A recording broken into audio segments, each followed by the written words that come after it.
So let's just get started here. This is we'll try to make this a little bit interactive. There'll be places for people to participate, so feel free to use the chat or to just unmute yourself and answer questions. There we go. So my title today is coaching versus precepting. I will sort of say that I did this a number of years ago, back in the olden times, for a faculty development retreat for family medicine, and a lot of it is going to be very similar if you happen to have been in that presentation. But I have tried to update it, and we'll talk about some sort of very contrasty type things today. For people that don't know me, my name is Steve Shoreland. I work in the Office of Professional Educational Development here in the Faculty of Medicine. I coordinate and provide faculty development throughout the entire faculty, and that I have a special relationship with the discipline of family medicine. So I do not have any conflicts of interest to disclose, financial or otherwise. The objectives for today are I'm expecting people to be able to distinguish between feedback and coaching. Precepting is sort of slightly different, but I want to talk about precepting and coaching, but the difference between feedback and coaching is one of the things I want to think about. To describe the preparation necessary for effective coaching in a clinical learning environment, and to describe some suggested techniques for coaching clinical learners.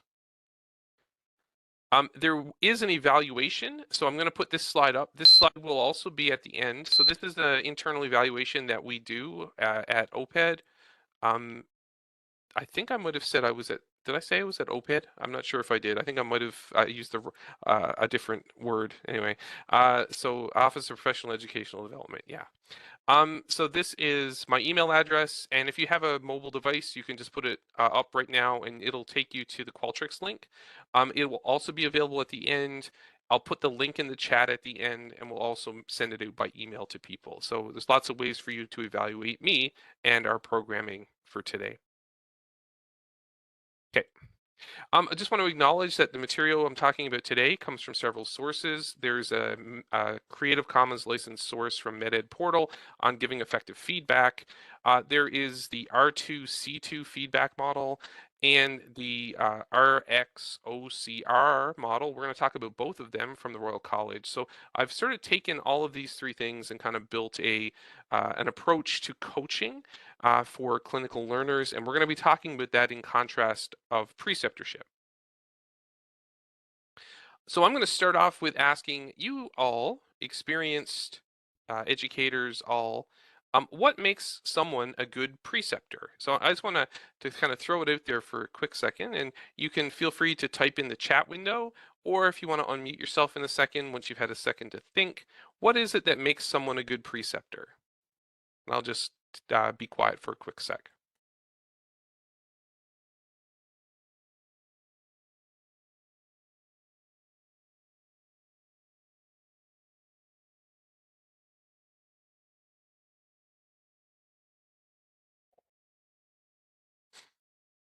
Okay, so Amanda said approachable, knowledgeable. Yeah, definitely. Nora said be curious, not judgmental. That's excellent. That's really good. I like that. Russell mentioned passion about teaching and learning. Ian mentioned ability to listen and an interest.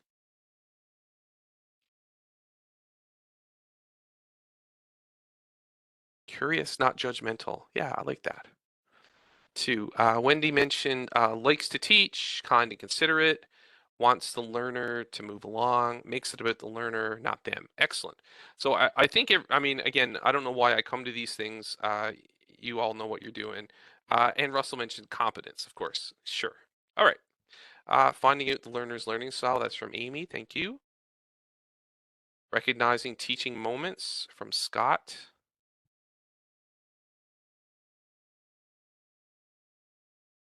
All right. So people will probably continue to put things in the chat, and feel free to do so. I'm just going to continue on here, and hopefully I'm going to give you my answer for what I've set up as a battle between preceptor and coach, this versus that I've put in the title. And what is the difference between a preceptor and a coach? And so I thought I would outline sort of some characteristics, perhaps some of the ones that you've already mentioned here, of what makes a preceptor. So I think a good preceptor is engaging, and I think we've sort of seen a little bit, seen the implication of that in your answers. Taking the time to teach, provides opportunities for learning, has a plan in mind. They're thoughtful. They have things planned out. They have expertise, as Russell kind of mentioned, competence, and they give feedback. And I think a preceptor ultimately wants to help the learners. And as Wendy mentioned, it makes the experience about the learner, not about them. So what does a coach do? Well, a coach engages, but a coach also, I think, does more listening than simply engagement. A coach also takes more time to talk. So I'm not saying that a preceptor, kind of a pure preceptorship, doesn't take time to talk, but I think a coach emphasizes the time to talk. A coach is going to provide opportunities for learning, but is also going to be thinking about how to provide guidance.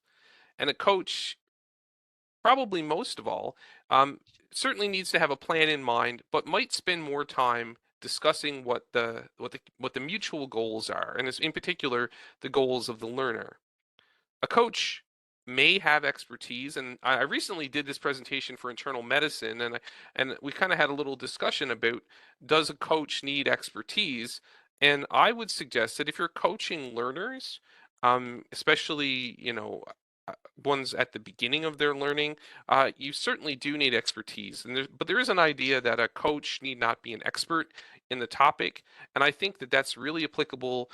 It certainly can be applicable, but I think as we are coaching our learners who are expecting to learn from us, they're not just on a journey of self-discovery. They are actually trying to pick up new content and new ideas and from us. So I think expertise is important in a clinical learning environment. A coach also, of course, gives feedback, and a coach wants to help learners. So I think my intent here is not to just contrast preceptorship versus coaching, but rather to show how they're both sort of the same thing. Maybe they're both aspects of the same thing. And I think a good preceptor can be, in some cases, providing preceptorship, providing these opportunities, and provide good opportunities for learning if it's augmented by sort of a coaching mindset. I think that that will be a bit more positive. But ultimately, no matter what you're doing, if you're trying to do your best at whether it's just pure kind of preceptorship without the kind of coaching mindset, or you're putting in the time to think about coaching, I think both can be effective. So, what I want to do is look at some of these models for coaching, and you may have seen this. I sort of put these in a number of my talks about feedback because I think, and we're going to rehash kind of these models because I think they're sort of the good models for coaching really are what we should take our leads from when it comes to coaching. So the Royal College has this a model for coaching in the moment, and they break it down into 5 different components, and they are rapport, expectations, observation, coaching, and then recording. So this is the coaching in the moment. This is sort of what you think about if you're giving someone coaching on a day-to-day in a clinical environment live. And then from the family medicine tradition, there's the R2C2 model. This is more of a coaching over time model. And again, we're talking about the 2 R's are about rapport and reaction, and the 2 C's are about content and coaching. So this is meant to be more of a longitudinal experience where you have multiple experiences with a learner, and then you sort of have a larger stakes assessment of a learner, and then you need to help the learner understand that larger stakes assessment, and then kind of build to some future progress. So what I'm going to be talking about today is actually going to be going to be framed around the Royal College model of RX OCR, and we're going to look at those different aspects. But a lot of the details come from the R2C2 model. how to do it well. I've sort of adapted it from the R2C2 model and kind of melded them together seamlessly and with no regard for disciplines or silos. Just let's just do it. So the first R is rapport, and this is the key to me in both of these models, to any coaching model, is thinking about building rapport. And the reason for this is that people listen to people that they trust. So if you want to be a coach, if you want to coach your learners, or even if you want to be a preceptor, then you want people to listen to you, and people listen to people that they trust. And if someone doesn't trust you, then you're sort of beginning to be wasting your time. Now, I think in sort of a more of a pure preceptorship model, without sort of taking that time to listen, I think there can be some tendency to kind of speak from position, to speak from authority, or to speak from expertise and experience. And that, again, can be effective. But to really get down into making positive and substantial change in a learner's behavior or in their abilities, I think really comes down to rapport and to trust. So I'm just going to throw this question out. How can you foster a respectful, I sort of throw the word respectful here, but I think this is really part of this idea of engendering trust in your practice, in your learning environment. So how can you foster a respectful learning environment? I'm going to throw that out to everybody. Does anybody have any thoughts on how to sort of make sure that your learning environment that you're responsible for, or that you can be responsible for, is one that is respectful? So again, if you want to put it in the chat, or if anybody wants to unmute just to give me some feedback on that question.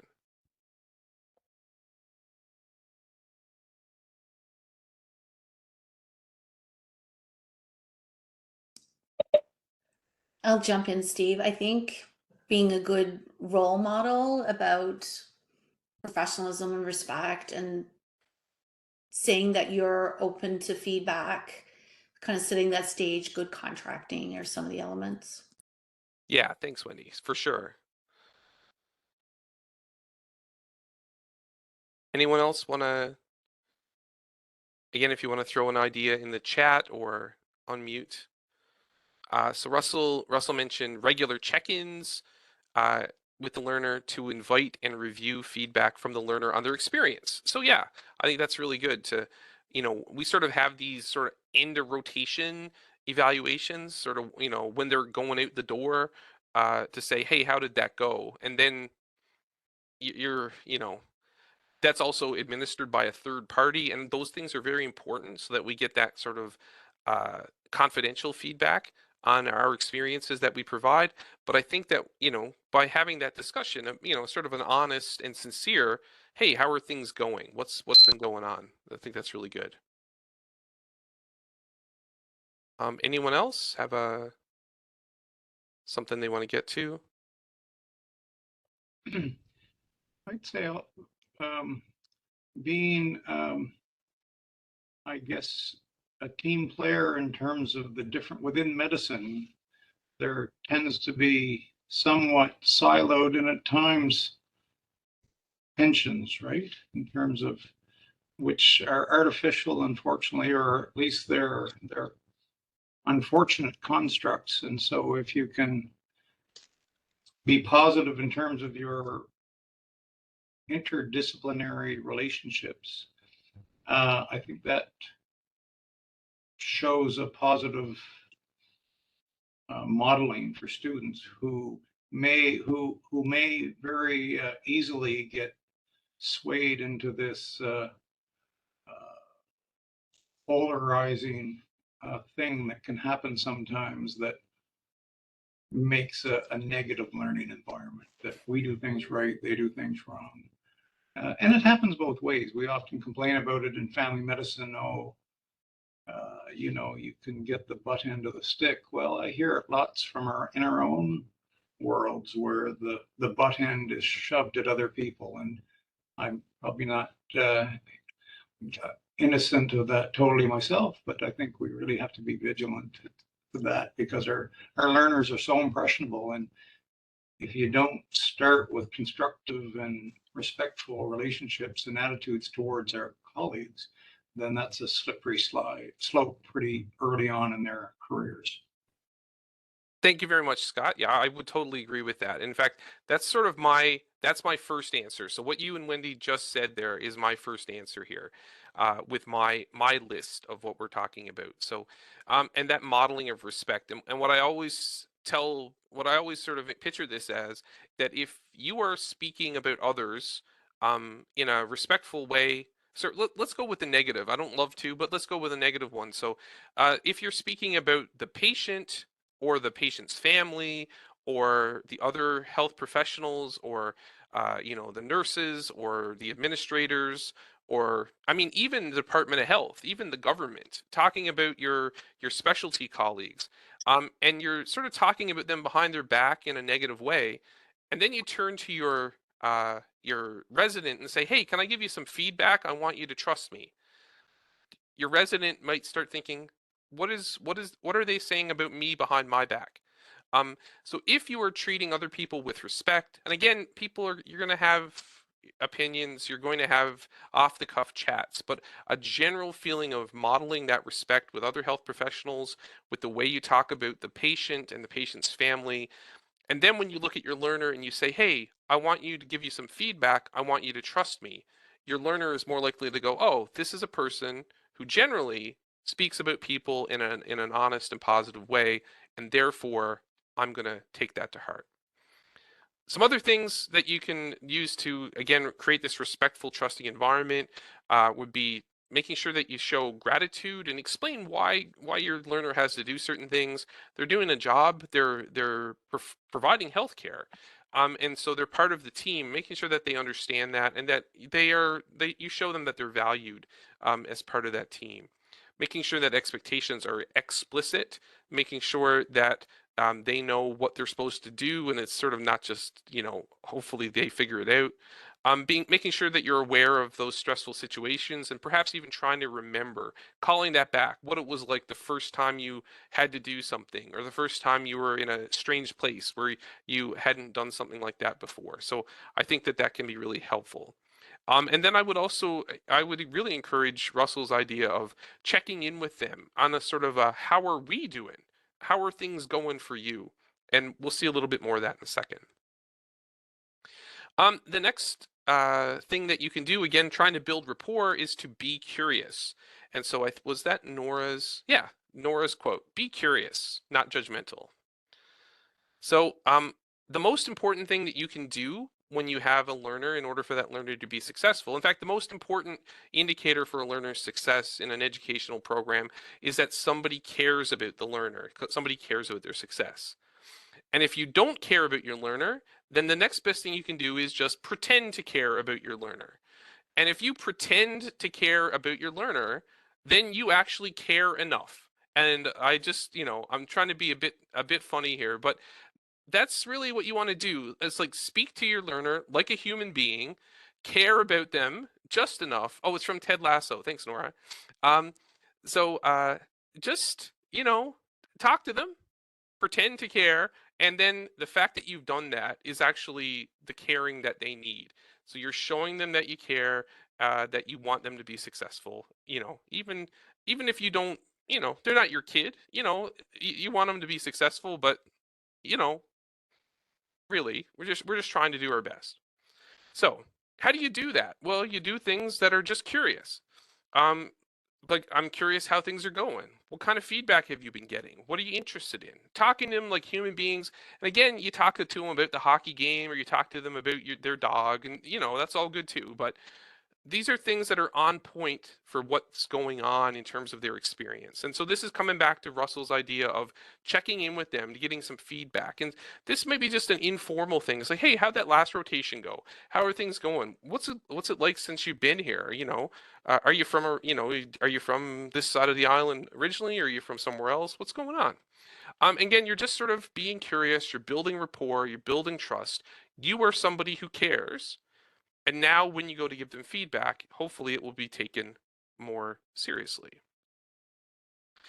This is from an example that from an internist, I believe he's from Queens, did a presentation at Internal Medicine Grand Rounds quite a number of years ago. And he said when new learners, when new residents or clerks come on their rotation, everybody has to put a learning goal on the board. So learner one, learner two, and there's a whiteboard, and they have to come up explicitly with a learning goal. So this is good for coaching so that people have goals they're trying to attain. But at the same time, the preceptor also has a learning goal. And this again shows that there is a mutuality here, that the preceptor is not the voice of wisdom from on high, but is part of a team and that everybody can learn. So by kind of putting yourself on a level where you also have to learn, you're engendering respect, you're engendering trust in your practice. So we're still in rapport. We're not getting anywhere. This is taking forever, but this is the way it works. You do the work, the hard work at the beginning. You do the hard work all the time, and then the feedback conversation is 5 minutes later. But putting the time in ahead of time. So, this is my idea of kind of making the move to coaching. And the first thing you're going to do is, if you want to be a good coach, is you have to mentally think of yourself as a coach. And again, this is hokey. It is this self-actualization stuff that I just cannot stand in my life, but I'm asking you to think about how you do this. You are manifesting greatness. You are manifesting coachness. So you think to yourself, hey, I'm a preceptor and a coach. So this is my role. This is what I do. I'm not just a family doctor who gets learners that just keep coming by me and I don't know what to do. But you think of yourself, hey, I'm a preceptor and I'm a coach. I'm going to make that explicit in my head. So what does that mean? Well, when we contrasted these two lists, a coach does these things. A coach does more listening, they do more talking, they do more discussing, and they provide more guidance in terms of what the learner needs.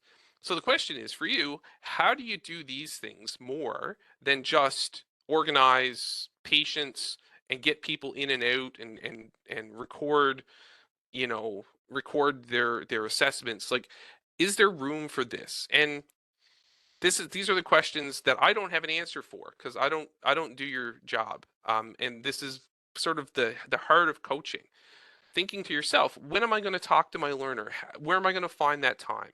What guidance do they need? How am I going to talk to them? What do I think they need? What do they need? What did they tell me? How do I support them? How do I encourage them? And again, this sort of all gets predicated on the fact that there's going to be room for more than just a flyby conversation. But that's what coaching needs to be, that kind of discussing what's going on.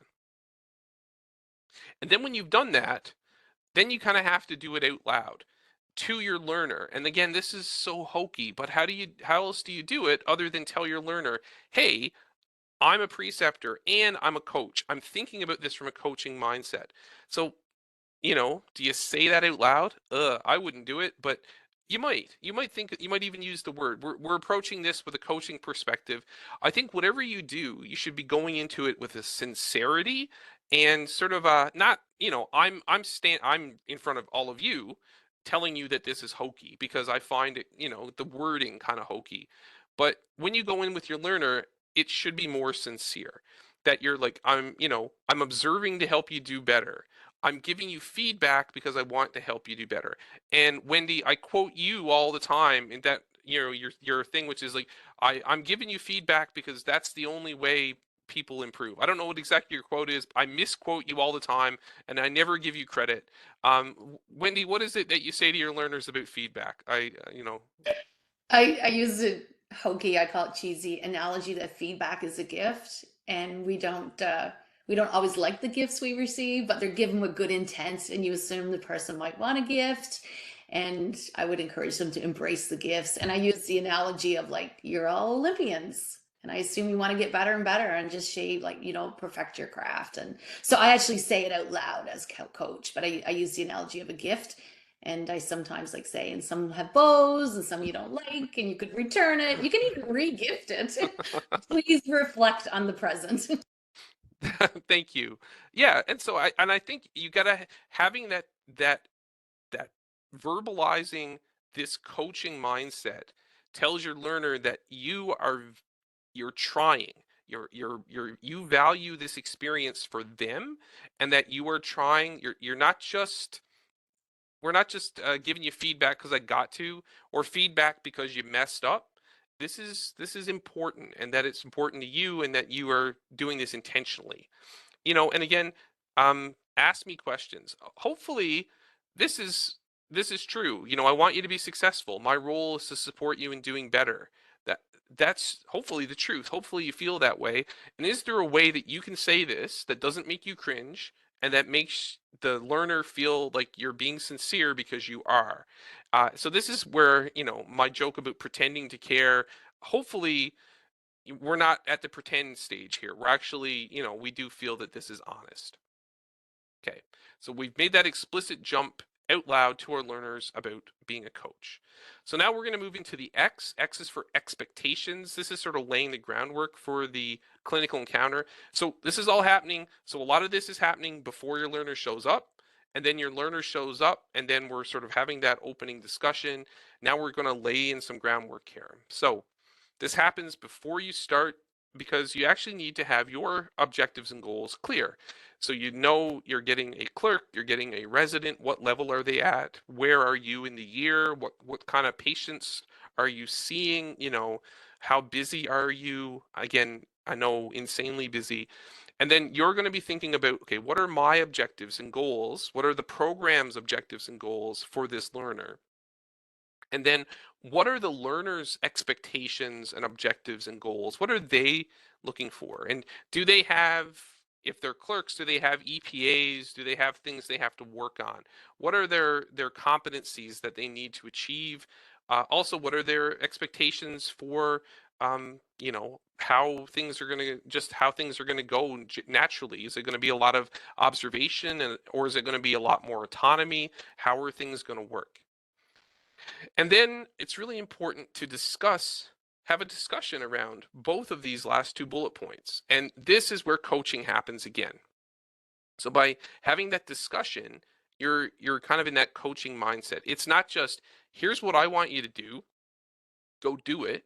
And it's not just, well, whatever you want to do, you can do, because that's also not reasonable. But having that discussion and trying to come to an understanding is that's the coaching kind of coaching approach. And then, as a sort of a throwaway here at the end, just thinking about feedback, that you're going to be giving feedback, and talk to them about how and when that's going to happen. So, at the end of every day, I want to just sit down and talk about it. Or, if I see you doing something in the moment, I'll give you feedback. Or we're going to try to give you feedback a couple times a week, or maybe on Friday. I don't know exactly how that's going to work, but having that discussion. They may say, you know what, can I get feedback more often? But then, of course, as Wendy might say, they might not actually want to keep opening that gift. It might not be the one they want. So maybe that's too many little gifts. I don't know. So having that discussion, I think whatever is reasonable, again, for you and your practice and your workload. Okay, so now we're in the O for observe. I'm not going to go into it in too much detail. Again, this is just part of this overall coaching model. But of course, you need to have something to talk about. So you can have direct or indirect observation. I'm not too much detail. Just always want to make sure people, consider that observation may not be the direct observation over the shoulder. That it may end up having to be presentations by the learner to you, or their notes, or kind of following up with a patient. Again, you folks know how to do this. This is what you do in terms of organizing your learning environment, and sort of thinking about how are we going to best observe our learners as we kind of run a day. So I'm just throwing it out here because it's the next step, but it's sort of I don't really have a whole lot to say about it.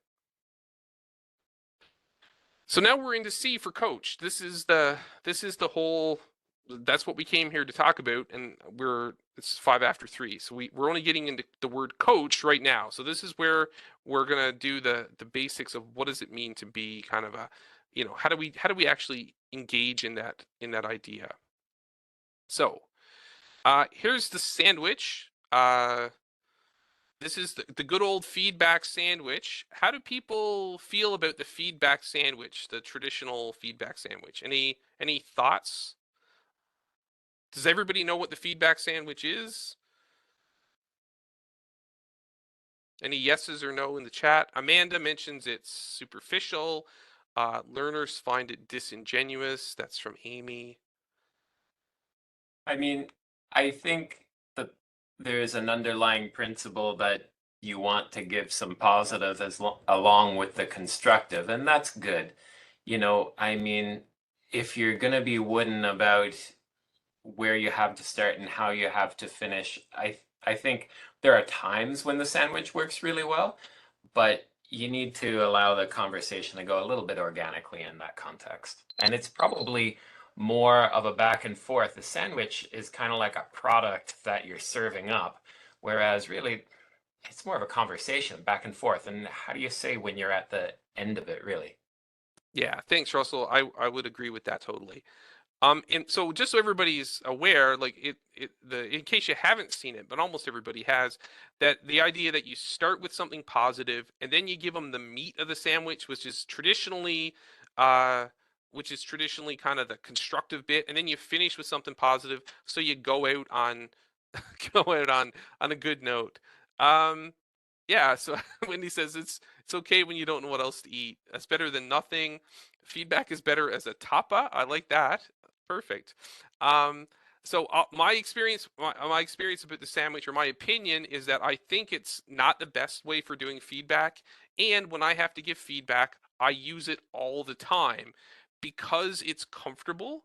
It's easy. I don't have to worry about it, and also it makes me feel good. I feel like I don't want anybody not to like me, so that's why I couldn't possibly do your job, because I'm sure people end up not liking you all the time. Not It's not personal, but that's just the way life works. And so, when I have to give feedback, I'm like, oh, here's something nice. Now here's the stuff you should fix, but you know what? You're also pretty nice. Let's put something nice at the bottom here, kind of finish off that sandwich. So, this came from a presentation in family medicine. I don't have the source. It's probably from a bunch of places, but it is sort of the new feedback sandwich, which is the ask, tell, ask sandwich. And this is just intended to be a different framing. So it's the same kind of picture, but framing the feedback conversation into sort of three components. There's an ask component, a tell, and then an ask component at the end. And so the feedback, what we would traditionally call feedback, is sort of in the telling. It's really at the in the kind of, I'm going to tell you what I think you did well and what I think you could improve on. That's sort of still the kind of meat of the sandwich, but it includes both. It's not positive or negative. It includes both. And then the coaching is a bit more concentrated in the asking bit at the beginning and the asking bit at the end. And I'm going to talk about what all this means in a second. I do want to point out that coaching also includes telling.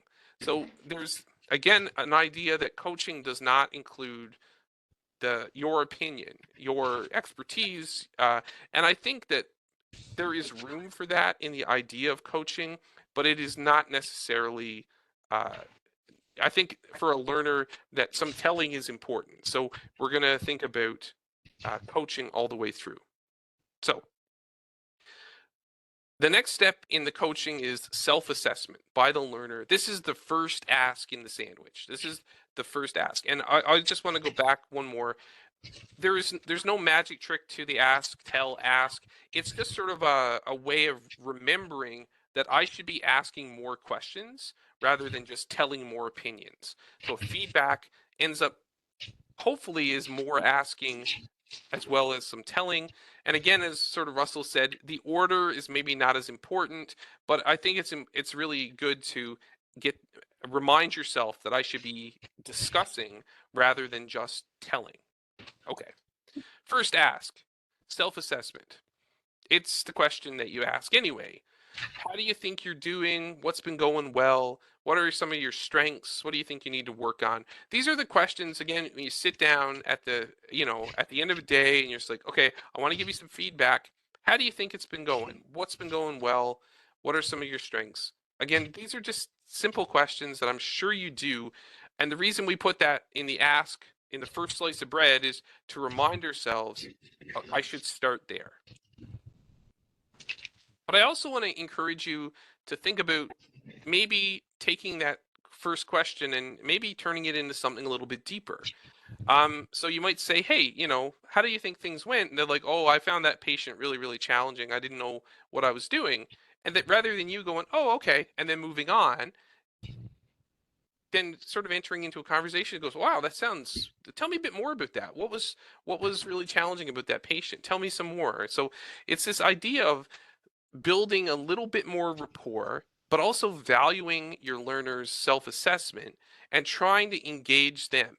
This becomes more of a coaching technique because you may be getting the learner to help diagnose themselves, to sort of think about what their learning has been like. Why were they challenged? Why were they surprised?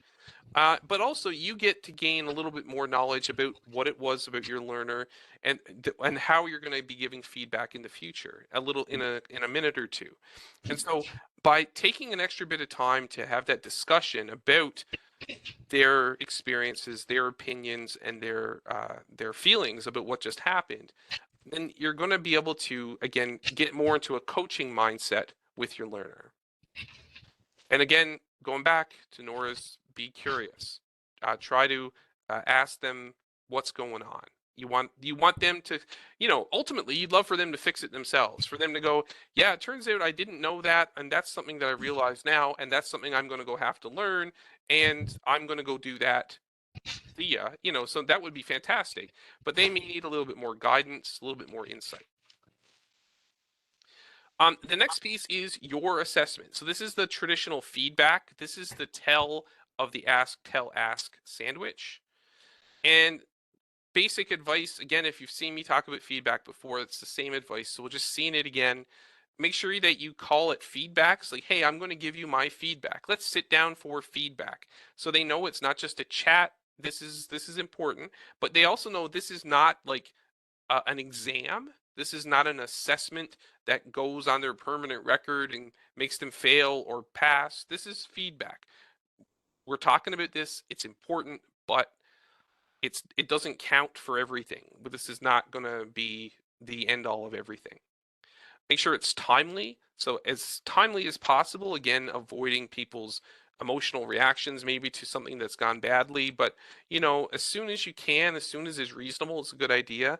And as we talked about before, making sure that it includes both positive and constructive feedback, making sure that if you can sandwich it, but make sure it's sincerely done, making sure that you're doing it, you're not downplaying the negative, making sure that you're not just giving them praise for no reason. Like that's just, everybody did something well, everybody can get better.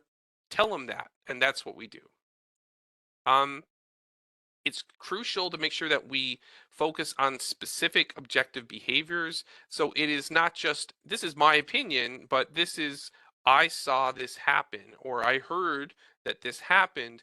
Not that, you're not going to make it as a family doctor. Really, I don't know why you're in medical school. This is not the place for you. Really don't do that. Like, none of that stuff's appropriate. People, you're going to have your opinions, you're going to make judgments in your head, but they really cannot be kind of, out of your mouth. That's not appropriate. It's important to stress consequence. So making sure that you talk about when something happened, there was a consequence. And once again, not being judgmental about the person. It doesn't matter. It doesn't matter what the person is like. Obviously it is important, but in terms of your feedback, the behavior, the action, the consequence, that's what's really important. So here's a quick 3 or 4 steps to coaching actionable feedback. So you start with a specific observation, such as, when you did this, then I was concerned that, then you suggest a way to improve, consider doing this, and perhaps next time continue doing that. So this again is not this wouldn't be sort of a sit down, like a, sit down conversation, but maybe like in the moment where someone is doing a procedure, where someone's doing an examination, or even doing taking a history or talking to a patient. It's like, so when you did this, I was concerned that this happened. Next time, consider doing this, and you can continue doing the thing that went well. So this is again, this is sort of superficial coaching, but it's giving your kind of feedback and kind of making it actionable. Okay. I would always suggest people don't overwhelm your learners with things. So you being thoughtful is what are the 2 or 3 things that my learner really needs to work on for improvement, and then tell them that I want to talk to you about there are 3 things that I think are important here, and sort of sticking to those. And hopefully you can focus your feedback conversation on just a few things. If you give your learners 6 things to fix, they will fix 0. It will be too hard, and it may seem helpful, but it is not. So what are the most important things? Those 2 things over there is like, wow, that is something that can never happen again. And these other 2 things, you know what? Those are things they're going to pick up. So don't even talk about the other 2 things. Talk about them at the end of the week. Talk about these 2 really important things right now. There was a study done a couple years ago about words that count. This was from written feedback, but I think it actually is super helpful for any kind of feedback, including a feedback that you say out loud. So the words that were contained in formative feedback that were determined to be most effective. And so these are words that I would recommend using in your feedback conversation. And again, these are not, I don't find these hokey at all. These are just natural, but they just kind of give a mindset to your learner about how feedback should work. So consider, because, and next time, recommend, suggest, and try. So it's always important to recognize that your feedback is your opinion, and your learner, they don't have to listen to you. They just don't. They can just ignore what you have to say, and it may be disheartening, but they don't have to. They they don't have to come to work. They don't have to do anything. They can just, they can fail. It's that may be the consequence. But if you talk to them in with kind of phrases like, consider next time, because this happened, I recommend that you try. Wendy mentioned I noticed. There you go. I think that's actually pretty strong, actually, for I noticed, but it is not an unfriendly way to say it. It's not just you did this, but I noticed that this happened. And whether it's a behavior or maybe an error or something, or a consequence for the way the patient is going to take that conversation, maybe I noticed is really good. Yeah. And then this is the second ask. This is sort of where we are going to be focusing on the future. And again, we're still in the coaching stage. So we're sitting down, we ask them, how are things going? Tell me more about that. Okay, here's what I noticed. Here's what I'm going to tell you. And now we're finishing up that conversation. And now we're going to focus on the future. So these are good questions to start that discussion with. What's one thing you can do differently?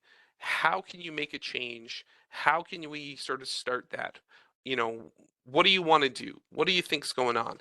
So we kind of give it to the learner to be able to show them that this is something that they need to take some responsibility for, and that they need to be part of this conversation. It's not, you're a disaster and I'm going to fix it because I'm the preceptor. That's not the mentality we want to have. It's like, you need to improve, and I want to give a little bit of that to you to think about that. So this is the coaching conversation that we're having.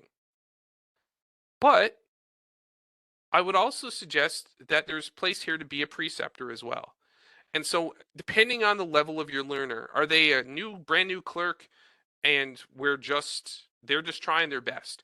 They are going to need more guidance.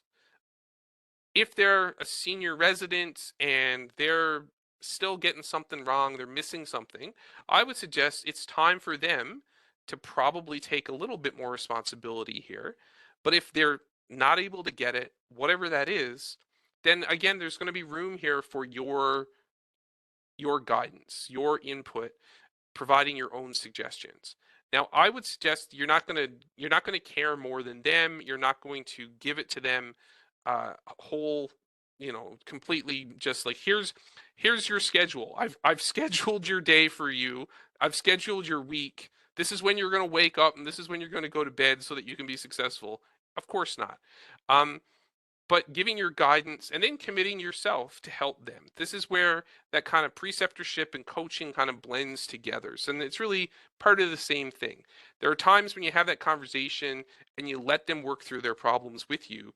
And there are times when maybe you're going to be a little bit more direct, a little bit more, maybe not prescriptive, but certainly a little bit more direct in the way that you give your advice. And I would encourage you not to walk out of a feedback conversation unless your learner has a plan, or at least the beginnings of a plan, so that they are, especially if there's something major going on, that they're not able to do something, if they're not aware of something. And read around cases is not a plan. Read this case and then let's talk about it tomorrow is a plan. Did they come up with that plan, or did you? It depends on the learner whether that's appropriate. If it's come back tomorrow and watch me do one, that's a plan. If it's, the next time we have a patient, hopefully we'll figure this out, that's not really a plan. So what I want you to think about is encouraging your learner to be responsible for that plan and then offering to help. At some point, maybe you can't help. Maybe they are not going to take your help. And again, you can only coach people who want to be coached.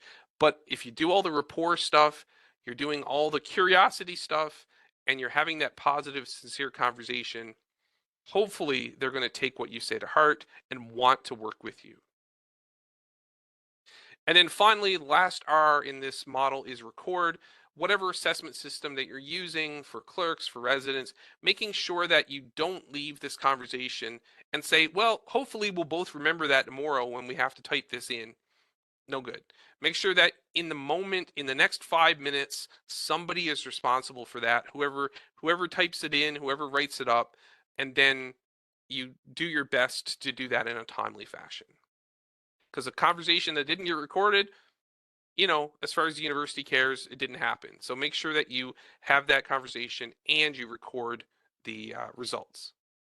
So this is my, my R2C2, my RxOCR, throw it together. Rapport is really important. Observation is crucial, even though we didn't talk about it. Giving that feedback with a coaching mindset, the ask, tell, ask sandwich, and then making sure we finish up with a plan. Together, this kind of is the model for coaching and coaching for change. So that is it for me. I'm just going to put this back up. So this is the OPED evaluation. Again, if you have a mobile device, you can open that up right away and scan the QR code. We'll take you to the Qualtrics page for today. I'm also going to put that Qualtrics link in the chat in a second. In fact, let me just do that right now. All right, oops, go back. I think everyone can still see that. That's my email address. So if anybody wants to contact me, make sure you use my new email address. And the Qualtrics surveys in the chat. And we'll stop there. All right. So if anybody has any questions or any comments or any discussion, I'd be certainly happy to talk about that in the last few minutes. Thank you, Steve. It's always fabulous and a great use of time. And there's no questions remaining in the chat. You seem like you've been very responsive to the chat. So any questions or comments for Steve? Thanks for being engaged, everyone. Yeah, Amanda. Comment/question. I don't know if you can help me with it, but I have trouble with the plan in feedback. So leaving that plan to the learner, trying to engage the learner to the point where they'll actually come back to me with the answers. So I think I'm a very meticulous person and I will schedule things. But I have trouble passing that over to the learner to say, okay, you follow up with me in a week and we're going to talk about that diabetes guideline that we just kind of went over. Any thoughts on how I can do that better, or anything that you found works or you've heard works, or even from the crowd? Yeah, I mean, I would certainly take it up to the crowd here, but I mean, my suggestion would be, you could give it to them to do the work, whatever it is. But you could also maybe be a bit more prescriptive in sort of saying, let's meet at 4 o'clock a week from today. So, at, what is it, Tuesday? So on 4 o'clock next Tuesday, let's make sure we talk about that. So you're kind of doing both of that, especially if you're finding that it's not working, to kind of let them follow back with you, just to sort of say, you know, I think this is really important. I'm going to give you my time. So hopefully you'll think that I value you and your progress. But let's do it 4 o'clock on Tuesday, and then let them kind of come to you and come back. That would be my suggestion. It gives a little bit less responsibility on them, but I think maybe again, they're not elite athletes, right? Like, as much as Wendy's sort of thinking of them as Olympians, they're not highly disciplined athletes. I always use the example of Serena Williams needs a coach, but Serena Williams' coach is very different than you folks and a first year resident. Like they need guidance, and I think they need a little bit of, you don't need to be their mom, but I think you need to be, take a little bit, give them a little bit of guidance. Any other thoughts from anybody else?